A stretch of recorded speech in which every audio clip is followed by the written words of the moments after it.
Hello friends. आज मैं आपके लिए लेकर आई हूँ DSSB का 21 अप्रैल 2025 का सेक्शन ऑफिसर का ये 5 से 7 वाली शिफ्ट वाला पेपर है। ठीक है, इससे पहले भी हम 21 अप्रैल 2025 के सेक्शन ऑफिसर हॉर्टिकल्चर के पेपर्स कर चुके हैं, तो एक ही दिन में 3-4 शिफ्ट में एग्ज़ाम हुए थे। तो ये शाम 5 से 7 वाली शिफ्ट का पेपर है। तो शुरू करते हैं जनरल अवेयरनेस पार्ट का। Question number 1 is which of the following awards are given by the Indian government in the field of literature. ठीक है, अब आपसे पूछा है कि इंडियन गवर्नमेंट के द्वारा लिटरेचर के फील्ड में कौन से अवार्ड्स दिए जाते हैं। ज्ञानपीठ अवार्ड, द्रोणाचार्य अवार्ड, साहित्य अकेडमी अवार्ड या अर्जुन अवार्ड। तो जैसा कि आपको पता है कि द्रोणाचार्य अवार्ड और अर्जुन अवार्ड तो स्पोर्ट्स से रिलेटेड है ना, और लिटरेचर के फील्ड में ज्ञानपीठ अवार्ड और आपका ये साहित्य अकेडमी अवार्ड। ठीक है, तो इसका आंसर हो जाएगा option number 1, first and third. Second is question is the union budget 24-25 has hiked the share for development of space technology by what percentage. अब देखो, ये करंट अफेयर्स का क्वेश्चन है। ठीक है, करंट अफेयर्स का क्वेश्चन है कि बजट, यूनियन बजट 24-25 ने जो है स्पेस टेक्नोलॉजी के लिए कितना परसेंटेज जो है वो शेयर हाइक किया है पहले से। तो 18% हाइक किया है।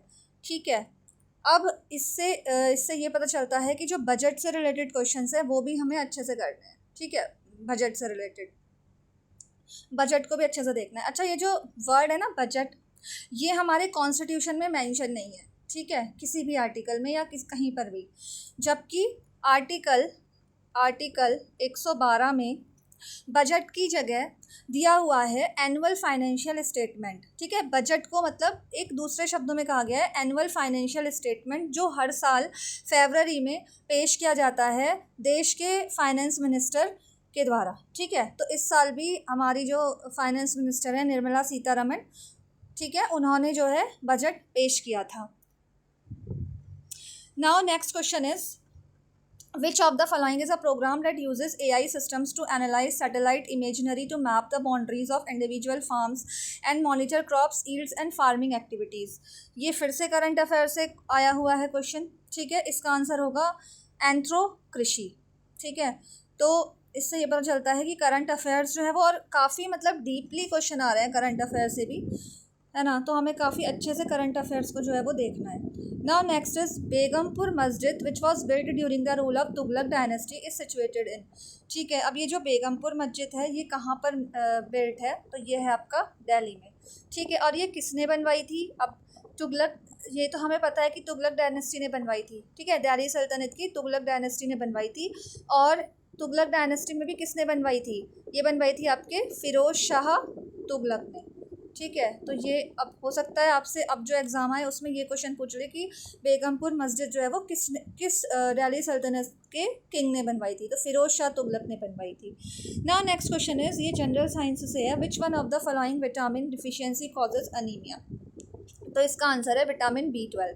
ये जो विटामिन B12 है ना, इसकी कमी से हमारी बॉडी में पर्नीशियस अनीमिया नाम की बीमारी हो जाती है। ठीक है, पर्नीशियस अनीमिया। और विटामिन B12 का जो साइंटिफिक नेम है वो है आपका साइनोकोबालामाइन। ठीक है, क्या है, साइनोकोबालामाइन। ठीक है, कोबालामाइन नाम है, तो इसमें जो है आपका कोबाल्ट जो हमारा मेटल है वो पाया जाता है। ठीक है, ये क्वेश्चन भी पूछा जाता है एग्जाम में। Now next question is the upper Palaeolithic site Hora and Khowai river valleys are in which state of India. तो ये कहाँ पर हैं, ये अपर पैलियोलिथिक साइट है और ये कहाँ पर लोकेटेड है हमारे इंडिया में। ठीक है, ये आपकी लोकेटेड है त्रिपुरा स्टेट में। ठीक है, त्रिपुरा में लोकेटेड है। Now next question is as per census 2011 followers of Hinduism constitute what percentage of India's population. अब सेंसस से भी ना बहुत क्वेश्चंस पूछे जा रहे हैं। ठीक है, तो ये बोल रहे हैं कि सेंसस 2011 के बाद से जो हिंदू हैं उनकी जो है कितनी मतलब परसेंटेज है पॉपुलेशन की। ठीक है, तो ये है आपकी 79.8। ठीक है, अब मुस्लिम्स की कितनी है, फिर मुस्लिम्स की है 14.2। ठीक है, ये मुस्लिम्स की है, और 2.3 आपकी सिक्स की है। ठीक है, और जो बच गए फिर वो अदर जो मतलब माइनॉरिटीज़ हैं उनकी है। तो हो सकता है आपके एग्ज़ाम में अगली बार मुस्लिम्स की पूछ लें या सिक्स की पूछ लें, है ना, क्योंकि सेंसस से क्वेश्चंस आ रहे हैं. Now next question is which one of the following parts of Indian constitution mentions the provision related to the Supreme Court. Supreme Court के बारे में हमारे कॉन्स्टिट्यूशन में कौन से पार्ट में दिया हुआ है? ठीक है, तो इसका आंसर है आपका पार्ट 5. ठीक है, अब देखो यहाँ पर बहुत सारी चीज़ें आप जान सकते हो.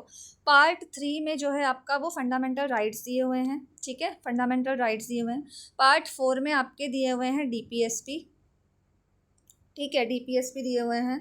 उसके अलावा ये जो सुप्रीम कोर्ट है ना, सुप्रीम कोर्ट, इसका आर्टिकल कौन सा है, मतलब कौन से आर्टिकल में सुप्रीम, भारत में एक, इंडिया में एक सुप्रीम कोर्ट होना चाहिए, ये कौन से आर्टिकल में मेंशन है? तो इसका आर्टिकल है आपका 124. तो ये भी पता होना चाहिए. ठीक है, उसके अलावा सुप्रीम कोर्ट के जो जजेस हैं उनकी अपॉइंटमेंट कौन करता है? प्रेसिडेंट करता है. अभी हाल ही में हमारे जो नए CGI बने हैं, ठीक है, तो आपको उनका नाम भी पता होना चाहिए, वो हैं आपके BR गवई. ठीक है, ये हमारे new chief justice of India है. सुप्रीम कोर्ट के जजेस की टोटल कितनी संख्या होती है? तो ये होते हैं आपके 1 + 33, यानी कि एक तो चीफ जस्टिस होते हैं और बाकी जो 33 हैं वो आपके बाकी मतलब जो और वो हैं जजेस वो होते हैं, और एक इनमें मेजर चीफ जस्टिस होता है जो कि अभी प्रेजेंटली BR गवई है. ठीक है, तो ये सारी बातें पूछी जा सकती हैं. Now next question is in which year did India launch OTEC ocean thermal energy conservation programme? तो इसका आंसर होगा आपका 1980. ठीक है, OTEC, ये भी फैक्चुअल क्वेश्चन है. What does globalisation refer to? ठीक है, अब देखो ग्लोबलाइजेशन ये इकोनॉमी से पूछ रहे हैं. ठीक है, तो इसमें आप एक बात जान सकते हैं कि 3 वर्ड होते हैं, लिबरलाइजेशन, प्राइवेटाइजेशन एंड ग्लोबलाइजेशन, यानी कि LPG. ठीक है, LPG स्कीम जो आई थी 1990 में, हमारे इंडिया में जो है वो आर्थिक संकट आया था. ठीक है, इकोनॉमिक क्राइसिस आए थे. तो उसके बाद फिर 1999 में उस वक्त पे जो PM थे वो नरसिम्हा राव थे. ठीक है, और उस वक्त में हमारे फाइनेंस मिनिस्टर कौन थे? डॉक्टर मनमोहन सिंह थे. तो उस टाइम पर ये जो स्कीम थी ये आई थी लिबरलाइजेशन, प्राइवेटाइजेशन, ग्लोबलाइजेशन की 1991 में. अब यहाँ पे आपसे ग्लोबलाइजेशन की बात कर रहे हैं, तो देखो जो फर्स्ट ऑप्शन है ना, transfer of ownership, management and control of public sector, ये तो प्राइवेटाइजेशन से है. ठीक है, क्रिएटिंग अ बॉर्डरलेस वर्ल्ड. ठीक है, ये है आपका ग्लोबलाइजेशन, क्योंकि ग्लोबलाइजेशन का मतलब यही ना कि हमें मतलब पूरे वर्ल्ड को जो है वो मतलब पूरे एक सीमाहीन विश्व की रचना करनी है. ठीक है, ग्लोबलाइजेशन करना है ना. तो इसका जो आंसर होगा ये होगा. बाकी 2 जो ऑप्शन है वो तो कहीं से कहीं तक रेलिवेंट है नहीं, तो इसका आंसर ऑप्शन 2 ही होगा. Now next question is which one of the following regulatory initiative is aimed at financing enhancing financial inclusion in India? तो ठीक है, फाइनेंशियल इंक्लूजन, पहले तो आपको फाइनेंशियल इंक्लूजन का मतलब पता होना चाहिए. फाइनेंशियल इंक्लूजन का मतलब होता है कि हमारे इंडिया में जितने भी लोग हैं सब जो है वो, सबका जो है वो बैंक में वो होना चाहिए अकाउंट. ठीक है, और सब जो है वो बैंक से जुड़े होने चाहिए. तो इसका जो आंसर है वो आपका प्रायोरिटी सेक्टर लैंडिंग गाइडलाइंस. ठीक है, ये है. Now next question is in which sport did Manu Bhaker and Sarabjot Singh win a bronze medal for India in the Paris Olympic? अब ये फिर से करंट अफेयर से है, और करंट अफेयर्स में भी ये स्पोर्ट्स से है. ठीक है, तो सबसे पहले तो आपको पता होना चाहिए कि जो मनु भाकर है वो एक निशानेबाज है. ठीक है, शूटिंग से रिलेटेड है ये, और सरबजोत सिंह भी. ठीक है, तो ये भी आपसे पूछा जा सकता है कि ये किन से रिलेटेड है. तो इन्होंने ब्रॉन्ज मेडल जीता था इंडिया के लिए पेरिस ओलंपिक में. इसका आंसर होगा आपका option number 4, 10 metre mixed team air pistol. Next is which one of the following is an official language of India but not scheduled in the 8th schedule of the Constitution? अब देखो हमारे जो 12 हमारे जो schedules हैं, 12 जो schedules हैं, 12 जो अनुसूचियां हैं हमारी, उसमें ना 22 लैंग्वेजेस को इंक्लूड किया गया है. ठीक है, और कौन से मतलब शेड्यूल में? शेड्यूल 8 में. सबसे पहले तो ये भी पता होना चाहिए आपको कि कौन से शेड्यूल में लैंग्वेजेस मेंशन है. तो 8th शेड्यूल में मेंशन है, और कितनी लैंग्वेजेस मेंशन है? 22. ठीक है, उसमें कोंकणी भी है, सिंधी भी है, मणिपुरी भी है, बट इंग्लिश नहीं है. ठीक है, इंग्लिश नहीं है, लेकिन इंग्लिश इंडिया की ऑफिशियल लैंग्वेज है. ठीक है, इवन सुप्रीम कोर्ट की ऑफिशियल लैंग्वेज भी क्या है? इंग्लिश है. Now next is which one of the following is not a primary electric cell? इसमें से कौन सा एक प्राइमरी इलेक्ट्रिक सेल नहीं है? ये तो सिंपल क्वेश्चन है. देखो, Daniell cell, dry cell, voltaic cell, ये तो सब सेल हैं ही, है ना, लेकिन कार बैटरी ये कोई सेल नहीं है. Now next question is in which of the following states is the Dhamaal dance performed by Sindhi man every Friday. ये जो धमाल डांस है, ठीक है, ये कौन से स्टेट को बिलोंग करता है और ये सिंधी लोग परफॉर्म करते हैं, ठीक है। तो इसका आंसर है आपका गुजरात, ठीक है, गुजरात में होता है ये धमाल डांस। तो याद रखना इस चीज़ को कि धमाल डांस कहाँ होता है, गुजरात में, और इसे कौन करते हैं, सिंधी लोग परफॉर्म करते हैं। Now next question is article 331 of Indian constitution originally provided for the representation of which community in the Lok Sabha. तो ये क्वेश्चन सिंपल है, ठीक है। लोकसभा में जो है ना, पहले जो क्या कहते हैं, दो Anglo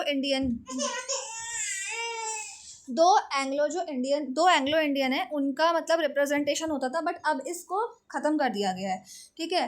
104th constitutional amendment act से इस चीज़ को ख़त्म कर दिया गया है, ठीक है। Now next question is who was the most powerful ruler of later Gupta dynasty of Magadha who ruled in 672 CE।